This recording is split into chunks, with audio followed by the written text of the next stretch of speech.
আসসালামু আলাইকুম এভরিওয়ান, তোমাদের মাঝে আবারও নিয়ে আসলাম অপূর্ণতা গল্পের ৩ নম্বর পর্ব। প্রথম বাধা। সাংস্কৃতিক অনুষ্ঠানের সেই দিনের পর থেকে মেহরিনের বাবা বিশ্বাসটা নিয়ে ভাবতে শুরু করলেন। তিনি দূর থেকে দেখেছিলেন তার মেয়ে আরিফের সঙ্গে কতটা স্বাভাবিকভাবে কথা বলছে।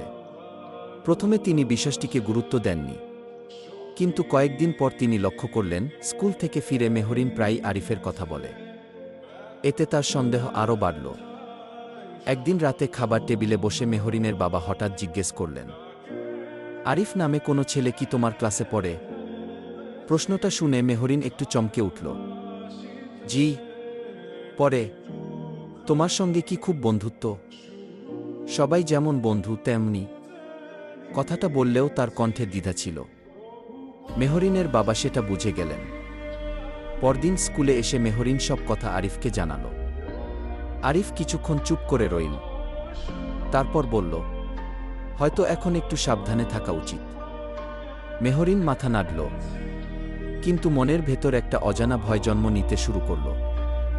দিন কয়েক পর একটি ঘটনা ঘটল। স্কুল ছুটির পর আরিফ ও মেহরিন গেটের বাইরে দাঁড়িয়ে কথা বলছিল। ঠিক তখনই একটি কালো গাড়ি এসে থামল। গাড়ি থেকে নেমে এলেন মেহরিনের বাবা। তার মুখে কোনো হাসি ছিল না। তিনি সোজা আরিফের সামনে এসে দাঁড়ালেন। চারপাশের সবাই অবাক হয়ে তাকিয়ে আছে। তোমার নাম আরিফ? জি আঙ্কেল। তুমি আমার মেয়ের সঙ্গে এত কথা বলো কেন? প্রশ্নটা শুনে আরিফ থমকে গেল। আমরা শুধু বন্ধু। বন্ধুত্বের সীমা কতটুকু সেটা আমি জানি। চারপাশে ফিসফাস শুরু হয়ে গেল। আরিফের মাথা নিচু হয়ে গেল। জীবনে প্রথমবার সে এত মানুষের সামনে এমন অপমান অনুভব করল। মেহরিন কেঁদে ফেলল, বাবা প্লিজ। কিন্তু তার বাবা কোনো কথা শুনলেন না। তিনি মেহরিনকে নিয়ে চলে গেলেন। সেদিন রাতে আরিফের ঘুম হল না। সে বারবার ভাবছিল, আমি কি সত্যিই ভুল করেছি? গরিব ঘরের ছেলে হওয়াটাই কি আমার অপরাধ? তার বুকের ভেতর এক ধরনের কষ্ট জমতে লাগল। অন্যদিকে মেহরিনের অবস্থাও ভালো ছিল না। তার ফোন নিয়ে নেওয়া হলো। স্কুলে যাওয়া আসার ওপর কড়া নজর রাখা শুরু হলো। মনে হচ্ছিল তার চারপাশে অদৃশ্য একটা দেয়াল তৈরি হয়ে গেছে। এক সপ্তাহ পর স্কুল লাইব্রেরির পেছনের নির্জন জায়গায় তাদের দেখা হলো। অনেক কষ্টে সুযোগ বের করেছিল মেহরিন। দুজনেই কিছুক্ষণ চুপচাপ দাঁড়িয়ে রইল। তারপর মেহরিনের চোখ ভিজে উঠল। আমাদের কি আর কথা বলা হবে না? আরিফ গভীর নিঃশ্বাস ফেলল। জানি না। তুমি কি আমাকে ভুলে যাবে? আরিফ মাথা নাড়ল। না ঘি। মেহরিন কাঁদতে কাঁদতে বলল, আমিও না। এক মুহূর্ত নীরবতা। তারপর আরিফ প্রথমবার নিজের মনের কথাটা বলে ফেলল, মেহরিন, আমি তোমাকে শুধু বন্ধু হিসেবে দেখি না। মেহরিনের চোখে জল জমে উঠল। সে মৃদু কণ্ঠে বলল, আমিও না আরিফ। সেদিন কোনো নাটকীয় প্রতিশ্রুতি ছিল না। কোনো সিনেমার মতো দৃশ্যও ছিল না। শুধু দুটি কিশোর হৃদয় প্রথমবার একে অপরের কাছে নিজের অনুভূতি স্বীকার করেছিল। সেদিন থেকেই শুরু হলো তাদের ভালোবাসার গল্প। কিন্তু তারা জানত না, তাদের সামনে অপেক্ষা করছে আরও বড় ঝড়। মেহরিনের বাবার সেই কথাগুলোর পর থেকে স্কুলের পরিবেশ যেন একটু বদলে গেছে। আরিফ আর মেহরিন আগের মতো খোলামেলা কথা বলতে পারে না। চোখাচোখি হলেও এখন সেখানে এক ধরনের নীরবতা থাকে, ভয়ের না, কিন্তু অস্বস্তির। মেহরিনের বাবা স্পষ্ট করে কিছু না বললেও তার আচরণ বদলে গেছে। তিনি মেহরিনকে একদিন খুব শান্তভাবে বললেন, মা, তোমার এখন পড়াশোনার সময়।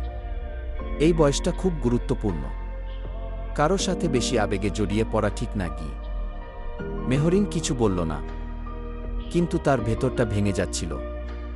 স্কুলে আরিফ আগের মতোই থাকে, পড়াশোনায় মন দেয়, কিন্তু তার চোখে সেই আগের হাসিটা আর নেই। মেহরিন সেটা বুঝতে পারে। একদিন টিফিনের সময় সে ধীরে ধীরে আরিফের পাশে এসে বসল। তুমি কি আমার উপর রাগ করেছ? আরিফ চুপ করে রইল কিছুক্ষণ। তারপর বলল, না, আমি রাগ করিনি। তাহলে এভাবে দূরে দূরে থাকো কেন? আরিফ জানালার বাইরে তাকিয়ে বলল, কারণ এখন কাছাকাছি থাকলেও দূরত্বটা আরও বেশি লাগছে। এই কথাটা শুনে মেহরিন চুপ হয়ে গেল। দিনগুলো কেটে যেতে লাগল। একদিকে মেহরিনের বাসায় কড়াকডি বাড়ছে, অন্যদিকে আরিফ নিজের ভবিষ্যৎ নিয়ে বেশি সিরিয়াস হয়ে উঠছে।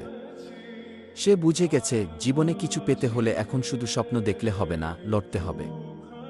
একদিন স্কুল লাইব্রেরিতে আরিফ একা বসে পড়ছিল। হঠাৎ মেহরিন এসে পাশে দাঁড়াল। আরিফ? হ্যাঁ। আমার ফোনটা এখন বাসায় রাখে না। আমার সাথে আগের মতো কেউ কথা বলে না কি? তার গলায় কষ্ট স্পষ্ট। আরিফ বইটা বন্ধ করে বলল, কখনো কখনো ভালো থাকার জন্য আমাদের কিছু জিনিস হারাতেই হয় কি? মেহরিন চোখ তুলে তাকাল। তুমি কি আমাকে হারাতে চাও? এই প্রশ্নে আরিফ থমকে গেল। তার বুকের ভেতরটা কেঁপে উঠল। সে ধীরে ধীরে বলল, আমি তোমাকে হারাতে চাই না, কিন্তু আমি তোমাকে আটকে রাখতেও চাই না। এই কথার পর দুজনেই চুপ হয়ে গেল। সেদিন বিকেলে আকাশটা ছিল মেঘলা। স্কুল ছুটির পর তারা গেটের পাশে দাঁড়িয়েছিল। এটা যেন তাদের শেষ স্বাভাবিক দেখা। মেহরিন বলল, জানো আমি ভয় পাচ্ছি গু। কিসের? সবকিছু হারানোর। আরিফ মৃদু হাসল। যদি ভালোবাসা সত্যি হয় তাহলে সেটা হারায় না, শুধু অপেক্ষা করে। কি? মেহরিন কিছু বলল না, কিন্তু তার চোখে জল এসে গেল। ঠিক সেই মুহূর্তে দূরে দাঁড়িয়ে থাকা একটি গাড়ি থেকে কেউ তাদের লক্ষ্য করছিল। এবার সেটা শুধু সন্দেহ নয়, এটা ছিল সিদ্ধান্ত নেওয়ার সুরপূর্ণতা। সেদিন রাতটা মেহরিনের জন্য খুব কঠিন ছিল। রাতের খাবারের পর তার বাবা মা তাকে ড্রয়িং রুমে ডাকলেন। মেহরিন বুঝতে পারছিল গুরুত্বপূর্ণ কিছু কথা হবে।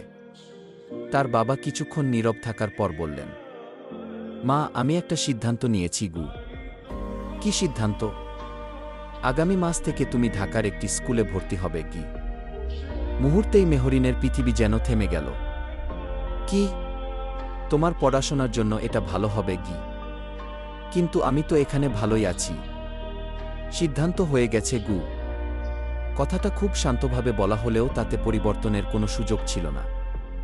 সেদিন রাতে মেহরিন অনেক কেঁদেছিল, কিন্তু কাউকে বোঝাতে পারেনি তার কষ্টের কারণ শুধু স্কুল বদলানো নয়, কারণ এখানে থেকে যাবে তার সবচেয়ে প্রিয় মানুষটাও।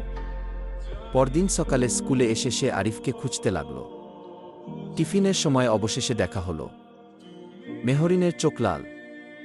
আরিফ অবাক হয়ে বলল, কি হয়েছে? কাপা গলায় মেহরিন বলল, আমি চলে যাচ্ছি। আরিফ প্রথমে বুঝতে পারল না। কোথায়? ঢাকায়। শব্দটা শুনেই তার বুকের ভেতরটা হঠাৎ খালি হয়ে গেল। কিছুক্ষণ সে কোনো কথা বলতে পারল না। স্কুলের মাঠের এক কোণে বসে তারা অনেকক্ষণ নীরব ছিল। মনে হচ্ছিল দুজনেরই হাজারটা কথা আছে, কিন্তু কোনো কথাই মুখ দিয়ে বের হচ্ছে না। শেষ পর্যন্ত আরিফ বলল, কবে যাবে? আর মাত্র 2 সপ্তাহ। 2 সপ্তাহ? সময়টা হঠাৎ ভীষণ ছোট মনে হলো। এরপরের দিনগুলো অদ্ভুতভাবে কাটতে লাগল। তারা আগের চেয়ে বেশি সময় একসঙ্গে কাটানোর চেষ্টা করত। ক্লাসের ফাঁকে, লাইব্রেরিতে, স্কুল ছুটির পরে। যেন সময়কে ধরে রাখতে চাইছিল, কিন্তু সময় কখনো কারো জন্য থেমে থাকে না। একদিন বিকেলে মেহরিন একটি ছোট ডায়েরি এনে আরিফের হাতে দিল।